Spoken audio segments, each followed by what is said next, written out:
ఆ మాజీ మంత్రి రూట్ మార్చారు. ఎప్పుడూ సైలెంట్ గా ఉండే ఆయన ఇప్పుడు వైలెంట్ గా మారిపోయారు. ఏకంగా ప్రభుత్వం పైనే బాణం గురిపెట్టారు. తనకిచ్చిన గన్మ్యాన్, ప్రభుత్వ వాహనం వెనక్కి పంపడం వెనుక పెద్ద వ్యూహమే ఉందా? తనయుడికి రాజకీయంగా పదవి దక్కాలనే ప్లాన్ తో ఆ పెద్ద ఆయన ఉన్నారా? ఇందుకే రాజకీయ చదరంగంగా ఆడుతున్న ఆ నాయకుడు ఎవరు?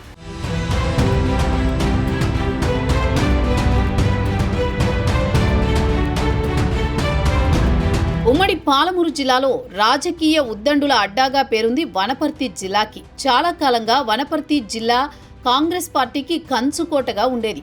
కాలక్రమేణా అక్కడ టీడీపీ, బీఆర్ఎస్ పార్టీకి ఆ జిల్లా ప్రజలు పట్టం కట్టారు. 2023 ఎన్నికల్లో కాంగ్రెస్ పార్టీ నుంచి తూడి మేఘారెడ్డి విజయం సాధించి మళ్లీ పార్టీ పట్టు నిలిపారు. గతంలో కాంగ్రెస్ నుంచి 3 పర్యాయాల ఎమ్మెల్యేగా, 2 సార్లు మంత్రిగా పనిచేసిన జిల్లెల చిన్నారెడ్డి వనపర్తి నియోజకవర్గ నాయకుడే. కాంగ్రెస్ పార్టీలో సీనియర్ నాయకుడిగా, ఢిల్లీ పెద్దలతో సన్నిహిత సంబంధాలున్న నాయకుడిగా చిన్నారెడ్డికి పేరుంది.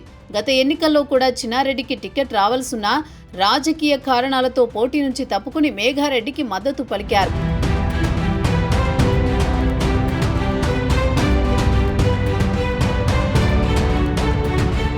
కాంగ్రెస్ పార్టీ అధికారంలోకి వచ్చాక కొన్ని నెలలు ఎమ్మెల్యే మేఘారెడ్డితో కలిసిమెలిసి పనిచేశారు పార్టీ సీనియర్ చిన్నారెడ్డి.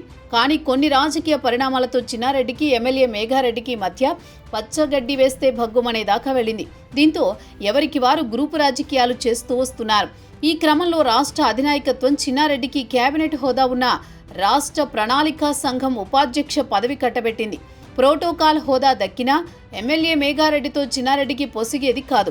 ప్రభుత్వ అధికారిక కార్యక్రమాల్లో వనపర్తి నియోజకవర్గంలో నేతలు ఎవరికి వారే అన్నట్లు ఉంటున్నారు.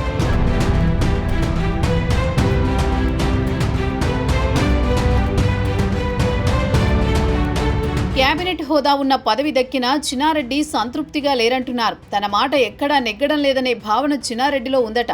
తన వర్గానికి ఏ అధికారి, పోలీసులు సహకరించడం లేదని కొన్నిసార్లు అసంతృప్తి వెళ్లగక్కారు చిన్నారెడ్డి. అదే సమయంలో ఎమ్మెల్యే మేఘారెడ్డి కూడా వనపర్తి జిల్లాని తన కనుసన్నల్లో ఉంచుకున్నారట. ఏ ప్రభుత్వ కార్యక్రమమైనా ఆయనే ముందుండి నడిపిస్తున్నారు.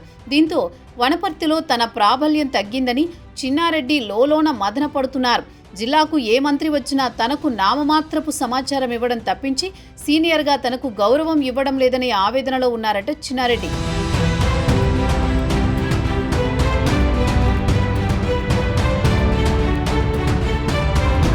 వనపర్తికి ఏ మంత్రి వచ్చినా సరే వారి ముందే మేఘారెడ్డి, చిన్నారెడ్డి వర్గాలు బాహాబాహికి దిగడం అధికార పార్టీకి తలనొప్పిగా మారుతోంది. దశాబ్దాల రాజకీయాల్లో సౌమ్యుడిగా పేరు తెచ్చుకున్న చిన్నారెడ్డి ఇప్పుడు తనలోని మరో యాంగిల్ చూపిస్తున్నారన్న చర్చ జరుగుతోంది. అయితే చిన్నారెడ్డి తన మనసులో ఉన్న అసంతృప్తిని బయట పెట్టరని, ఏం మాట్లాడినా పార్టీని ఇరుకున పెట్టరనే అభిప్రాయం అయితే కేడర్లో ఉంది. ఇన్నాళ్లు కామ్ గోయింగ్ గా పేరున్న చిన్నారెడ్డి ప్రస్తుతం తన రూటు మార్చారట. ఏకంగా రాష్ట్ర అధినాయకత్వంపైనే బాణం ఎక్కువ పెట్టారట. తనకిచ్చిన గన్మెన్లను, ప్రభుత్వ వాహనాన్ని వెనక్కి పంపించారట. దీంతో చిన్నారెడ్డి వ్యవహార శైలిపై కాంగ్రెస్ నాయకులే ఆశ్చర్యానికి గురవుతున్నారట.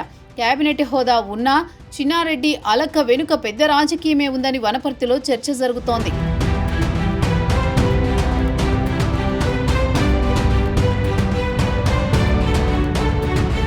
స్థానిక ఎన్నికల్లో తన వర్గానికి ఎక్కువ సీట్లు కేటాయించేలా ఒత్తిడి పెంచేందుకు చిన్నారెడ్డి ఈ మైండ్ గేమ్ ఆడుతున్నారనే అభిప్రాయంతో ఉన్నారట సీనియర్లు. దాంతోపాటు తన తనయుడు ఆదిత్య రెడ్డికి కూడా ప్రభుత్వంలో ఏదైనా పోస్ట్ ఇప్పించాలన్న ఆలోచనలో కూడా ఆయనకుందంటున్నారు. అందుకే తన వ్యవహార శైలిని చిన్నారెడ్డి పూర్తిగా మార్చుకున్నారని వనపర్తి జిల్లాలో టాక్ నడుస్తోంది. ప్రస్తుతం దూకుడు మీదున్న ఎమ్మెల్యేని ఎలాగూ ఎదుర్కోలేనని నేరుగా ప్రభుత్వంపైనే బాణం ఎక్కువ పెడితే ఎలా ఉంటుందనే ఆలోచనతోనే చిన్నారెడ్డి తన రాజకీయ చతురతను చూపిస్తున్నారట. మొత్తం మీద అధికార పక్షంలో సాగుతోన్న రాజకీయ రణరంగం వనపర్తి జిల్లాలో హాట్ టాపిక్ గా మారిపోయింది.